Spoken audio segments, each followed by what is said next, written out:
Branch chain amino acid degradation. Branch chain amino acids वो amino acid हैं जिनकी degradation हमारी बॉडी हमारे लिवर में नहीं हो सकती। इनकी डिग्रेडेशन सिर्फ पेरिफेरल मसल्स में हो सकती है। लिहाजा ये तीन branch chain amino acid leucine, valine और आइसोल्यूसिन ये जाते हैं मसल्स के पास।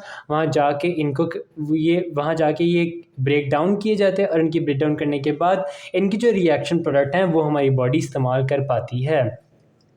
इनकी डिग्रेडेशन थोड़ी लंबी है, मगर अगर हम ट्रिक से याद करें तो याद हो जाती है।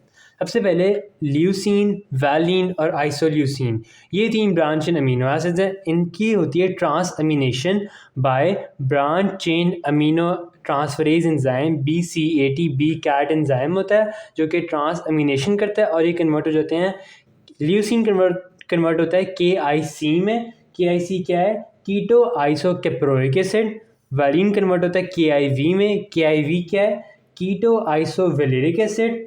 और आइसोल्यूसिन कन्वर्ट होता है KMV में। KMV क्या है? Keto methyl valeric acid.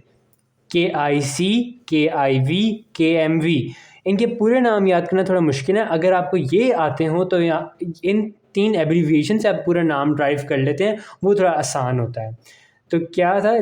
KIC, KIV, KMV keto isocaproic acid, keto isovaleric acid, keto methyl valeric acid. फिर इन कंपाउंड्स की होती है oxidative decarboxylation by branch chain alpha keto acid dehydrogenase enzyme. BCKD enzyme होता है जो कि इनकी ऑक्सीडेटिव डीकार्बोक्सिलेशन करता है और ये कन्वर्ट हो जाते हैं। KIC कन्वर्ट हो जाता है IVC में। IVC है आइसोवेलेराइल कोए। KIV कन्वर्ट हो जाता है IBC में। IBC है आइसोब्यूटेराइल कोए। और KMV कन्वर्ट हो जाता है MBC में। MBC क्या है? मिथाइल ब्यूटेराइल कोए। तो ऑक्सीडेटिव डीएमिनेशन के क्या प्रोडक्ट्स हैं हमारे पास? IVC, IBC, MBC। जो हमारे पास डिजीज़ होती है मैपल सिरप यूरिन डिजीज़, उसमें ये वाला स्टेप हिंडर होता है, ये वाली एंजाइम नहीं होती, जिसकी वजह से ये फर्दर इंटरमीडिएट्स नहीं बनते और इनसे पहले वाले अकुमुलेट कर जाते हैं। खैर ये हम आगे देख लेंगे डिटेल में। अब ये जो कैप्रोइक एसिड वाले कंपाउंड हैं, ये जो कोए कंपाउंड्स हैं, इनकी फिर हम करते हैं FAD लिंक डीहाइड्रोजिनेशन। इनकी डीहाइड्रोजिनेशन होती है। सबसे पहले देखते हैं ल्यूसीन की। ल्यूसीन से बनता है 3 मिथाइल क्रोटोनाइल कोए। क्या? 3 मिथाइल क्रोटोनाइल कोए एक कंपाउंड बनता है, वो फिर कन्वर्ट होता है मिथाइल ग्लूटाकोनाइल कोए में। मिथाइल पहले आ जाएगा, अब मिथाइल ग्लूटाकोनाइल कोए वो आगे कन्वर्ट होता है HMG कोए में। HMG कोए आगे एसीटोएसीटेट और एसिटाइल कोए। अगर आपने आगे फैटी एसिड की मेटाबॉलिज्म पढ़ी हुई है तो आपको इतना स्टेप तो आता होगा HMG कोए से आगे वाला। और अगर आपको ये नहीं याद आ रहा ना तो आप सिंपली IVC के नीचे 2-3 एरो डाल के HMG कोए लिख दें। HMG कोए से आगे एसीटोएसीटेट और एसिटाइल कोए। ठीक है, इस तरह भी कर देंगे तो भी चल जाएगा। अब देखते हैं वैलिन की और आइसोल्यूसिन की।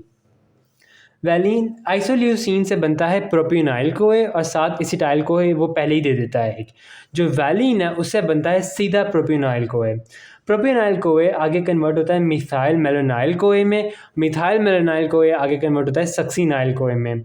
अगेन अगर आपने फैटी एसिड की सिंथेसिस पढ़ी हुई है या मेटाबॉलिज्म पढ़ी हुई है तो आपको ये स्टेप भी आना चाहिए, तो बड़ा आसान है। और चेन फैटी एसिड की मेटाबॉलिज्म में ये लास्ट स्टेप है जिसमें प्रोपियोनाइल कन्वर्ट होता है पहले मिथाइल मेलोनाइल कोए में और मिथाइल मेलोनाइल आगे सक्सीनाइल कोएंजाइम में। अगर आपने पढ़ी हुई है तो आपको स्टेप आता होगा, नहीं तो इस पर अच्छी तरह ग्रिप कर लें बिकॉज इन दी एंड आपको ये स्टेप याद करना ही पड़ना है। प्रोपियोनाइल कोए जब मिथाइल मेलोनाइल में कन्वर्ट होता है तो कोएंजाइम है हमारे पास विटामिन B7। और मिथाइल मेलोनाइल कोए जब सक्सीनाइल कोए में कन्वर्ट होता है तो हमारे पास कोएंजाइम है विटामिन B12।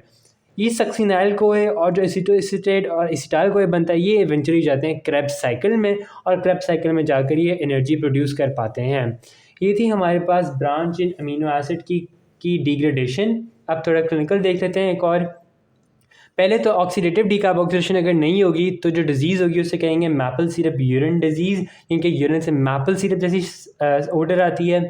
और अगर FAD लिंक डीहाइड्रोजिनेशन ये वाला स्टेप नहीं होगा तो स्वेटी फीट ओडर हो जाएगी। इस कंडीशन को कहते हैं क्योंकि जब बॉडी फ्लूइड से एक ओडर आती है वो ऐसी आती है जैसे स्वेटी फीट से आती है, ऐसी स्टेल और पेल स्मेल आती है।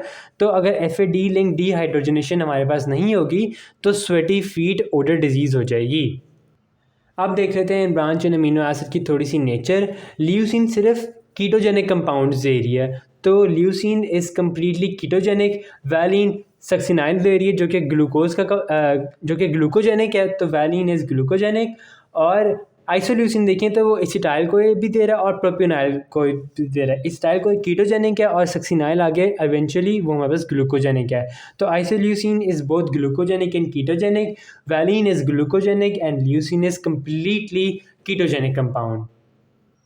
ये रिजल्टेंट कंपाउंड्स आगे फिर हमारे क्रेब्स साइकिल में जाते हैं और एनर्जी प्रोड्यूस करने के काम आते हैं। That was all about branch in amino acid degradation. I hope you find the video useful, and if you do give it a thumbs up and don't forget to subscribe to the channel. Thank you.